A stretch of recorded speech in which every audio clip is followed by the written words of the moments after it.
இலங்கை அரசாங்கத்தை காப்பாற்றுவதற்கான ஒரு கருத்தாகத்தான் பார்க்க முடியும் என்றால் அவர் கூறுகின்ற விடயம் விடுதலை புலிகளால் தான் இந்த கடைசி காலத்தில் இவ்வளவு பேரும் தப்ப முடியாமல் போனது என்கின்ற கருத்தை தெரிவிக்க வருகிறார்.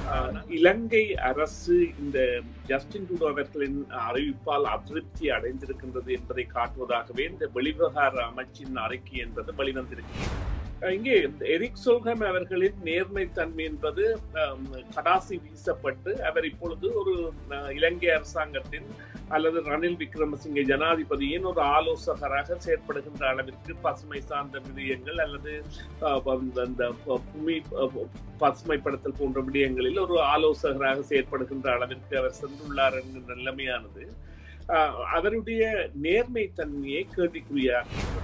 நிச்சயமாக இந்த விடுதலை புலிகள் ஏப்ரல் மாதத்தில் அவர்களுக்கு கிடைத்த ஒரு சந்தர்ப்பம் கப்பல் மூலமாக அங்கே இருந்து மக்களையும் போராளிகளையும் வெளியேற்றுவதற்கும் அதே போன்று சில நாடுகள் தஞ்சம் புகுதலுக்கு ஒத்துக்கொண்டால் அவ்வாறு தஞ்சம் புக விரும்புவர்களையும் இணைத்து அவர்களை அழைத்துச் செல்வதற்கான நடவடிக்கைகளையும் ஆரம்பித்திருந்த பொழுதிலும் பேச்சுவார்த்தைகளில் விடுதலை புலிகள் அந்த பேச்சுவார்த்தைகளில் ஈடுபட்டிருந்த பொழுதிலும் இறுதி நேரத்தில் விடுதலை புலிகளின் தலைவர் பின்வாங்கியதால் இந்த நிகழ்வு ஏற்பட்டது என்ற ஒரு கருத்தை அவர் தெரிவித்திருக்கின்றார். அங்கே அவர் கூற வருகின்ற கருத்து என்னவென்று சொன்னால் விடுதலை புலிகளால் தான் இந்த நிலைமை சென்றது, இது இனப்படுகொலை என்பது அல்ல. கொலம்பியா வீடியோ இப்பொழுது அறிமுகப்படுத்துகின்றது ஹை ஸ்பீட் இன்டர்நெட். தங்கு தடையின்றி துரித கதியில் இணைய இணைப்பின் மூலம் தொலைக்காட்சி நிகழ்ச்சிகளை இடைவிடாமல் பார்த்து மகிழலாம். சீப்பான இன்டர்நெட் மூலம் இதுவரை செழிப்படைந்த உங்களுக்கு இதோ குறைந்த கட்டணத்தில் சூப்பர் ஃபாஸ்ட் இன்டர்நெட். பிரம்டனில் பல் சமூகத்தினர் மத்தியில் நன்மதிப்பை பெற்ற தமிழர் ஸ்தாபனம் கொலம்பியா வீடியோ. இலக்கம் 144 கெனடி ரோடு, ஸ்வீட் 8, பிரம்டன். 9054568433. வணக்கம் நேயர்களே, மீண்டும் மற்றொரு செய்தியின் பின்னணி நிகழ்ச்சியில் உங்கள் அனைவரையும் சந்திப்பதில் மிக்க மகிழ்ச்சி அடைகின்றோம். தினம் பேச போகின்றோம் என்னவென்றால் கெனடிய பிரதமர் ஜஸ்டின் ட்ரூடோ இலங்கையில் நடைபெற்றது இனப்படுகொலை அப்படின்னு சொல்லியிருந்தார்.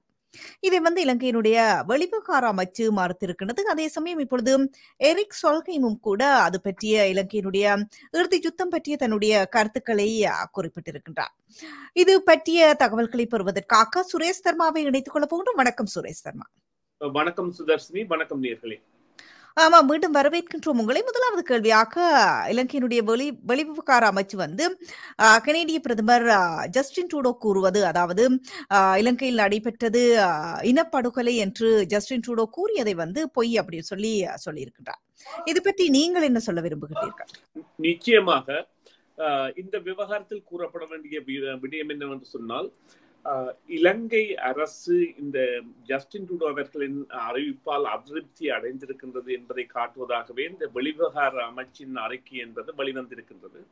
அந்த வெளிவிவகார அமைச்சின் அறிக்கை என்பது பல விடயங்களை தொட்டு சென்றாலும் இந்த போராட்ட காலம் எவ்வாறு இருந்தது, போராட்ட காலத்தில் எந்தெந்த நாடுகளில் இந்த விடுதலை புலிகள் அமைப்பு தடை செய்யப்பட்டது போன்ற பல இத்தியாதிகளையும் முன்கொண்டு வந்து இது அங்கே நடைபெற்ற விவகாரங்களில் தாங்கள் எடுக்கின்ற நடவடிக்கைக்கு ஒரு துணை நடவடிக்கையாக இருந்ததாகவோ அல்லது இது ஒரு பயங்கரவாத பட்டியலிடப்பட்ட அமைப்பாக இருந்ததாகவோ போன்றதான துணிகளை கொண்டு வந்து அவருடைய கருத்தை தாங்கள் புற்றாக மறுப்பதாக தெரிவித்திருக்கின்றது. அவர் அதாவது வாக்கு வங்கியை மையமாக வைத்தே அல்லது அந்த வாக்கு வங்கி அரசியலில் ஈடுபட்டு இவ்வாறான கருத்தை தெரிவிக்கின்றார் என்று அதை கூறியிருக்கின்றது. அங்கே நடைபெற்றது சிவில் ஒரு யுத்தம் என்கின்ற ரீதியில் அதன் போது இடம்பெற்ற சம்பவங்கள் எல்லாம் பாதிக்கப்பட்ட தரப்புகளாக சகலரும் இருக்கின்றார்கள் போன்ற பல இத்தியாதிகளை தெரிவித்திருந்தாலும் நிச்சயமாக கனடிய பிரதமரின் கருத்து என்பது அங்கே இலங்கையில் ஒரு தாக்கத்தை ஏற்படுத்தி இருக்கின்றது என்பதைத்தான் இவ்வாறான ஒரு அறிக்கை காட்டி நிற்கின்றது. அத்தோடு இந்த அறிக்கையில் கனடிய பிரதமரின் தராதரத்தை குறைப்பதான வார்த்தை பிரயோகங்கள், அதாவது அவர் ஒரு நேர்மறையாளனாக இல்லாதவர் போன்ற வார்த்தை பிரயோகங்களை எல்லாம் பிரயோகித்திருக்கின்றார்கள். இதற்கான அடிநாதமாக எது அமைந்தது என்று சொன்னால், இந்தியா இவ்வாறானது ஒரு அறிக்கையை இந்த காலிஸ்தான் விவகாரத்தில் வெளியிட்டிருந்தது. காலிஸ்தான் விவகாரத்தில் கனேடிய பிரதமர் இரட்டை வேடம் பூணுகின்றார் என்கின்ற நிலையில், அதாவது அவர் கலந்து கலந்து கொண்ட ஒரு குருதுவா நிகழ்வில் அங்கே காலிஸ்தான் கோஷங்கள் எழுப்பப்பட்டதை வைத்து இவ்வாறான ஒரு பிரச்சாரத்தை இந்தியா மேற்கொண்டிருந்தது.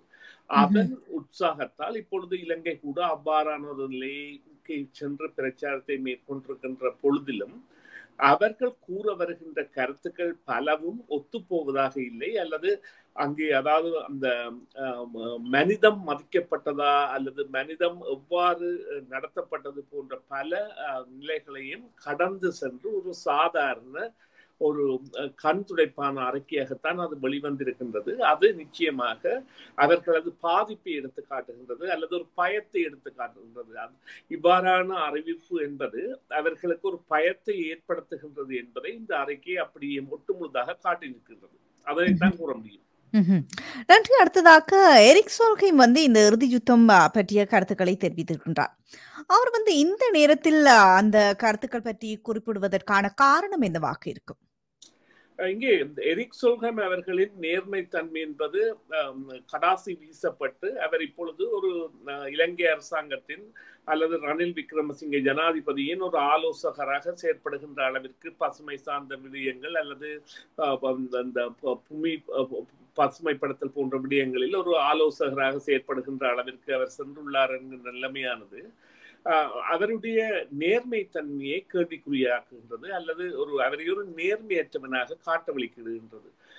ஏனென்று சொன்னால் ஒரு போராட்ட காலத்தில் ஒரு நிழலரசு இருந்த காலத்தில் அங்கே ஒரு போராட்ட நிலைமையை தணித்து பேச்சுவார்த்தைக்கு வித்திட்டு அதன் மூலம் அந்த போராடியவர்களை பேச்சுவார்த்தைக்கு கொண்டு வருவதற்கான முழு முதலாய செயற்பாடுகளையும் இந்த குறிப்பாக நோர்வே மாத்திரமல்ல அமெரிக்கா, இந்தியா போன்ற பல நாடுகளின் பின்னணியில் செய்தனர் இந்த எரிக் சோல்ஹெய்ம்.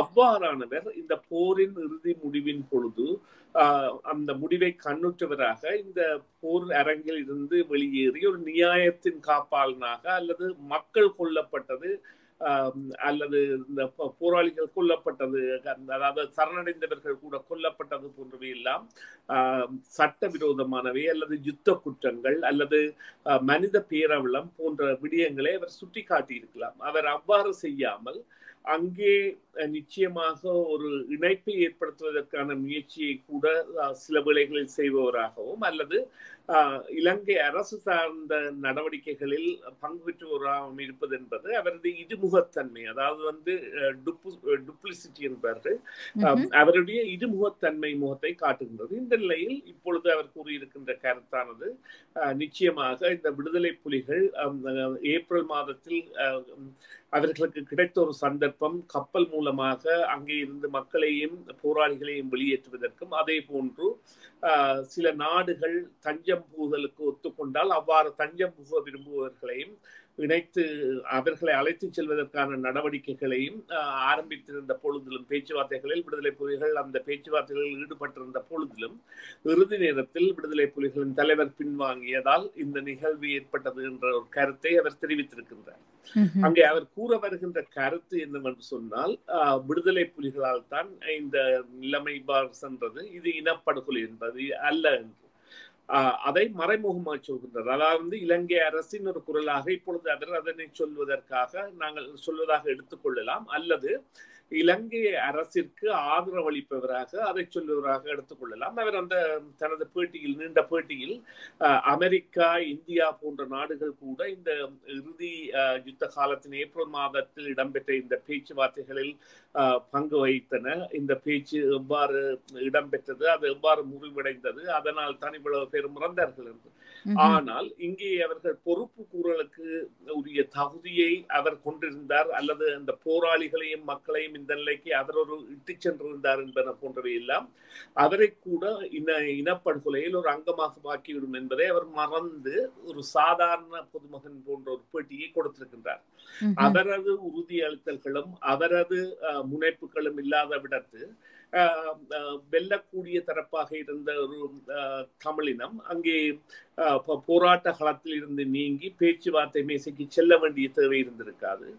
அதே போன்று பேச்சுவார்த்தை காலங்களில் இடம்பெற்ற சம்பவங்களின் போதெல்லாம் கருத்து பரிமாறல்களை மேற்கொண்டவராக இருந்திருக்கின்றபடியால் அவருடைய கருத்து பரிமாறல்கள் எவ்வாறு இருந்தன போன்ற விடயங்கள் எல்லாம் இப்பொழுது ஆராயப்பட வேண்டியவையாக ஆக்கப்படுகின்றன இனப்படுகொலை விவகாரத்தில். எனவே அவரும் ஒரு பங்காளி என்பதற்கான அல்லது விசாரணைக்கு உட்படுத்தப்பட வேண்டியவர் என்பதற்கான நிலையில் அவர் இருக்கின்றார் என்பதை அவர் மறந்து இவ்வாறான ஒரு நிலைமையை தெரிவித்திருக்கின்றார். இதேவேளை இந்த அமெரிக்கா மற்றும் இந்தியா மற்றும் பல நாடுகள், கனடா உட்பட பல நாடுகள் இந்த விவகாரங்களில் எவ்வாறு செயற்பட்டன என்கின்ற நிலைமைகளை எல்லாம் எடுத்து ஆராய்ந்து பார்த்து அதன் மூலம் இந்த இனப்படுகொலை என்பது ஒரு சர்வதேச மட்டத்தில் அதை காணாமல் விட்டது போன்று, அதாவது விடுதலை புலிகள் அழிக்கப்பட வேண்டும் என்கின்ற ஒரு அவர்களின் கொள்கைக்காக அல்லது கோட்பாட்டிற்காக மக்களும் பலி கொடுக்கப்பட்டு விடுதலை புலிகளும் பலி கொடுக்கப்பட்டார்கள் என்பதை நிரூபிப்பதற்கான ஒரு களமாக அது மாற்றம் பெறும் பொழுது இவர்கள் கூட விசாரணைக்கு உட்படுத்தப்படுவார்கள். விசாரணைக்கு உட்படுத்தப்படுவதோடு தாங்களே இனப்படுகொலையின் பங்குதாரர்கள் என்பதை ஏற்க வேண்டிய ஒரு கட்டம் கூட வரலாம். ஆனால் அதெல்லாம் நீதியின் பார்ப்பட்டது அல்லது விசாரணையின் பார்ப்பட்டது அல்லது இவர்களின் பங்களிப்பின் பார்ப்பட்டது. குறிப்பாக இவர்கள் அங்கு சென்று பேசியவர்கள் எல்லாம் இப்பொழுது உயிரோடு இருக்கின்றார்கள் என்றால் இல்லை. ஆனால் 1-2 பேர் எங்கேயாவது தப்பி இருக்க முடியும் அல்லது அவர்கள் தற்பொழுதும் அந்த சாட்சிய குரலாக இருக்க முடியும். அவ்வாறானவர்கள் வெளிவருகின்ற போது பல உண்மைகள் தெரிய வரும். எனவே அவர் தெரிவித்திருக்கின்ற கருத்து என்பது, அதாவது அவரது கருத்து நேரடியாக இலங்கை அரசாங்கத்தை காப்பாற்றுவதற்கான ஒரு கருத்தாகத்தான் பார்க்க முடியும். என்றால் அவர் கூறுகின்ற விடயம் விடுதலை புலிகளால் தான் இந்த கடைசி காலத்தில் இவ்வளவு பேரும் தப்ப முடியாமல் போனது என்கின்ற கருத்தை தெரிவிக்க வருகின்றார். ஆனால் அங்கே புதைந்துள்ள செய்தி என்னவென்றால் அவரும் அவர் சார்ந்தவர்களும் அதில் வகித்த பங்கு என்ன, வகிபாகம் என்ன என்பது ஆராயப்பட வேண்டியது என்பதை அவர் அறவே மறந்து தெரிவித்திருக்கின்றார். எனவே இதை ஒரு பக்கசார்பான கருத்தாகத்தான் நாங்கள் எடுத்துக்கொள்ள வேண்டும். நன்றி அந்த தகவலுக்கு. அடுத்ததாக இனப்படுகொலை என்கின்ற விவகாரம் சர்வதேச மட்டத்தில் வரும்பொழுது யாரெல்லாம் அதில் பங்குதாரர்களாக இருக்க முடியும் அப்படி சொல்லி நினைக்கின்றீர்கள்? சொல்ல முடியும். இந்த விசாரணை என்பது முதலில் யுத்த குற்றமாக, மனித பேரவலமாக அதன் மூலம் ஆரம்பிக்கப்பட்டு இப்பொழுது நீங்கள் எடுத்து பார்த்தீர்களானால் அவ்வாறான விசாரணைகளுக்கான ஒரு முனைப்புகள் தான் காசா மற்றும் இஸ்ரேல் யுத்தத்தில் கூட பிரயோகிக்கப்படுகின்றன. அதன் மூலம் படிப்படியாக அந்த நிலைக்கு செல்ல வேண்டும். அதை விட இந்த விவகாரத்தை சர்வதேச குற்றவியல் நீதிமன்றத்திற்கு கொண்டு செல்வதற்கான ஒரு நாடாக இந்த நாடு முன்வரவில்லை. அதற்கான ஒரு நாடு ஒன்று தேடுதல் நடவடிக்கையில் கண்டுபிடிக்கப்பட்டு அதற்கான சான்றுகள் என்பன அவர்களிடம் கையளிக்கப்பட வேண்டும் போன்ற பல இத்தியாதிகள் இருக்கின்றன. எனவே இது படிப்படியாக நடைபெற வேண்டிய விடயமாக இருக்கின்ற பொழுதிலும் இப்பொழுது இருக்கின்ற அந்த உலக ஒழுக்கானது எவ்வாறு இந்த விடயத்தை கையாளும் என்பதை யாராலுமே சொல்ல முடியாத ஒரு கட்டத்தில் நாங்கள் இருக்கின்றோம் என்று சொன்னால் தற்பொழுது சமகாலத்தில் இடம்பெறுகின்ற பிரச்சனையே மூடி மறைப்பதாக அல்லது அதை முதலாவதாக யுத்த குற்றமாக இப்பொழுது குருநாள் நத்தன்யாகுவுக்கும் மற்றும் இந்த ஹமாஸின் 3 தலைவர்களுக்கும் பிடியாணை அவர்கள் எங்கு சென்றாலாவது பிடியாணை பிறப்பிக்க வேண்டும் என்கின்ற ஒரு கோட்பாட்டை சட்டவியலாளர்கள் சர்வதேச குற்ற நீதிமன்றத்தில் வைக்க போகின்றார்கள். அப்படி வைத்தால் அவர்கள் கைது செய்யப்படுவார்கள் என்பதை பல தரப்புகளும் இப்பொழுது தெரிவிக்கின்றன. ஆகவே அவ்வாறான குற்றவியல் நீதிமன்றத்தில் வைக்கப்படும் குற்றச்சாட்டு கூட எவ்வாறாக வைக்கப்பட போகின்றது என்றால் அவர்கள் போர்க்குற்றம், war crimes, போர்க்குற்றம் செய்திருக்கின்றார்கள், மற்றது பெண்கள் குழந்தைகள் போன்றவர்கள் எல்லாம் பார்க்காமல் கொன்றொழித்திருக்கின்றார்கள் என்ற அதை மனித பேரழிவிற்கு வழிவகுத்திருக்கின்றார்கள் என்று. எனவே இவைகள் நிரூபிக்கப்படும் பட்சத்தில் நிச்சயமாக அந்த விசாரணை என்பது பிறகு இனப்படுகொலை என்கின்ற விவகாரத்துக்கு நோக்கி இட்டு செல்லலாம். அதற்கான தகுதியும் ஆதாரங்களும் நிரூபிக்கப்பட வேண்டும். சாட்சியங்களாக நாடுகள் பல அதில் முன்வர வேண்டும். அவ்வாறான செயற்பாடுகள் என்பன காலம் எடுக்கும் செயற்பாடாகவும் அதற்கான களம் என்பது ஆதாரங்களை அறிமுகப்படுத்தக்கூடியதாகவும் அல்லது நியாயப்படுத்தக்கூடியதாகவும் அல்லது முன்வைக்கக்கூடியதாகவும் இருக்க வேண்டுமே என்கின்ற ஒரு கனமான பங்கு இருக்கின்றது. இன்றைய நிலையில் ஏன் காசா இஸ்ரேல் என்பது இவ்வாறு முன்னெடுத்து செல்லப்படுகின்றது என்றால் கண்கண்ட சாட்சியங்களாகவும் சமூக வலை மற்றும் காணொலி சாட்சியங்களாகவும் நேரடியாக வருகின்ற தகவல்களும் அதில் வருகின்ற எண்ணிக்கை போன்றவையும் எங்களிடம் எண்ணிக்கை போன்றவை இருக்கின்ற பொழுதிலும் இந்த சாட்சியங்கள் என்பன மையப்படுத்தப்பட்ட சாட்சியங்கள் எல்லாம் மீண்டும் பகிரப்படுத்தப்பட்டு அல்லது அந்த ஐக்கிய நாடுகள் அவை சார்பாகவோ அல்லது ஐக்கிய நாடுகள் அவை மனித உரிமை அமைப்பு சார்பாகவோ அந்த விசாரணைகள் அந்த நேரம் கலந்து கொண்டவர்கள், குறிப்பாக இந்த நவநீதம் பிள்ளை மற்றும் ஜாஸ்மின் போன்றவர்கள் எல்லாம் இதன் வெளிப்படைத்தன்மைகளை வெளிக்கொணரும் பொழுது அதற்கான கனவு என்பது ஏற்படும். எனவே அதற்கான ஒரு ஆளுமையான கட்டமைப்பு என்பது நிரூபிக்கப்பட்டு அல்லது நியமிக்கப்பட்டு அதன் மூலம் செயற்பட்டால் இந்த விவகாரம் என்பது நிச்சயமாக முன்னெடுத்து செல்லப்படும். ஏனென்று சொன்னால் இப்பொழுதுதான் இந்த சர்வதேச குற்றவியல் நீதிமன்றத்தின் மூலமாக தீர்வு கிடைக்கக்கூடிய வழி ஏற்படும் என்பதையே சில மனித உரிமை அமைப்புகள் தான் தனிநபர்களின் முயற்சிகளால் தான் இவை வெளிவந்திருக்கின்றன.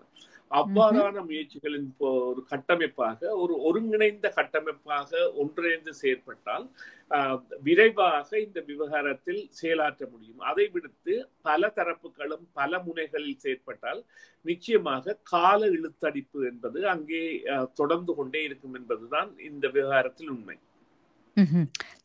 அந்த கேள்வி இன்றைய நிகழ்ச்சியின் நிறைவு கேள்வியாக அமைந்தது. நன்றி சுரேஷ் சர்மா. உங்களுடைய தகவல்களுக்கு கருத்துக்களுக்கு மீண்டும் ஒரு பொழுதில் சந்திக்கலாம். நன்றி, வணக்கம். நன்றி சுதர்சினி. நன்றி நேயர்களே, மீண்டும் ஒரு பொழுதில் சந்திப்போம். சிஎம்ஆர் யூடியூப் சேனலில் இணைந்திருக்கும் நேயர்கள் அனைவருக்கும் எமது நன்றி. காமெண்ட்ஸ் பகுதியில் உங்கள் கருத்துக்களை தெரிவிக்க தவறாதீர்கள்.